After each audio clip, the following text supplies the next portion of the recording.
you sort of journaling and writing things down. I saw you mentioned it again in an interview this week, and the summer you've been writing things down.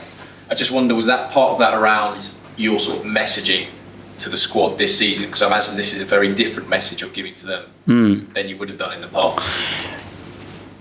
It didn't have that purpose. It was something that it came naturally, that I felt that I wanted to do, that I enjoyed a lot doing it. And it was a period of, again, self-reflection especially, and then understand, okay, where do we want to take this football club, these players, what is the journey that I want to be involved in, and what happens to me and my family and my life in the next few years as well, in the next few months. And it helped me. It made me feel better. It gave me energy. It gave me clarity as well. And I think one of the main things that I have to be able to provide is clarity and a clear direction, and then have the ability to convince all of them that this is the right way to go. And do you ever worry about motivating the players when they've achieved what they wanted? I think here at the training ground, I remember you installed that trophy that's now lit up. You won the Premier League. So every day they're going to walk in and see that, and they're not going to think, oh, we've done that now, we've reached the top. How do you get them to say that, well, you need to go and do that again? Well, because they got the message immediately, and most importantly, the message came from them. Immediately after doing that, they were already talking about what is next and what they want to do. I think they enjoy the company and the journey so much that they want to keep this momentum, and they wanted to do it with a group of players that we have right now, and that's great. Okay, Ed, go ahead. Hi, Mikel. Hi. I just wanted to ask you about Martín Zubimendi, if that's right. Last year, he obviously came in big signing, had a great start, and then towards the end of the season was a bit out of the team because he maybe ran a bit out of energy. How is he now, and I want to ask how he reacted to being out, not starting in the Champions League final? If you still see him as a major part of the team. Well, Subi, without a doubt, he was one of the best players for Arsenal last season. I mean, without him, we would never get into the position that we got in the last few weeks. And he deserves massive credit. He certainly credit from all of us, all the coaches, myself, and especially his teammates. We know that without him, we would never reach the level and the way that we competed throughout 10 months.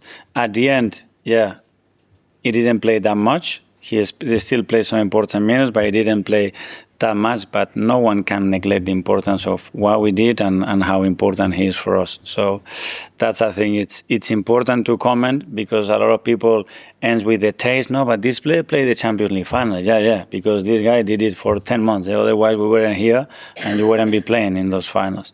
And I think he deserves a lot of credit for that. And what sort of condition is he in now, and how back to the disappointment of not starting such big games last season? Well, I had various conversations with him face to face. First of all, for him to understand my decisions. He knew perfectly where they were coming from, and he's extremely honest and a straight guy. And he's so demanding of himself that sometimes it can be even too much. But he knows that, and he knew that we were going to add and increase the quality of the squad, because it has to happen in every position, and we cannot not do what we did. And then when he got to the last stage of his season, he already played 55 games. We cannot have that again at this level, and he recognizes that. And now it's going to be, okay, how I'm going to now raise the level to be able to do what I did last year, but for 11 months. That's it. I take it there's no chance of him leaving. It's really important. No, he's a really important player for us. Okay, and finally Gary from the Times. You were saying last week there's very few players who can improve the squad. You've generally been quite sort of patient in the windows and not sort of wasted money. Are you in that position now that if you don't find the right person, you would say, let's just park it for a year? Well, I think the purpose has to be to be better than we were last year, or to be different and to evolve in a different way that can increase our probability of winning again. And we have now 4 players in the squad, probably very soon, that we believe that this is going to be the case, and if we can add more, we will try to do that, but only if that's the case, because there are the right reasons to sign, not because any other reason, because otherwise we're not going to get better, and we're gonna regret it. Simons on, he was asking me about the sort of changes You obviously said the week that win and you joked has now called one. But what other messaging? No, that was a joke. What other messaging have you changed around the training ground over the summer? What messaging have you changed in the signs around the training ground? And then just to give them a little bit of a, you know. A little bit of a what?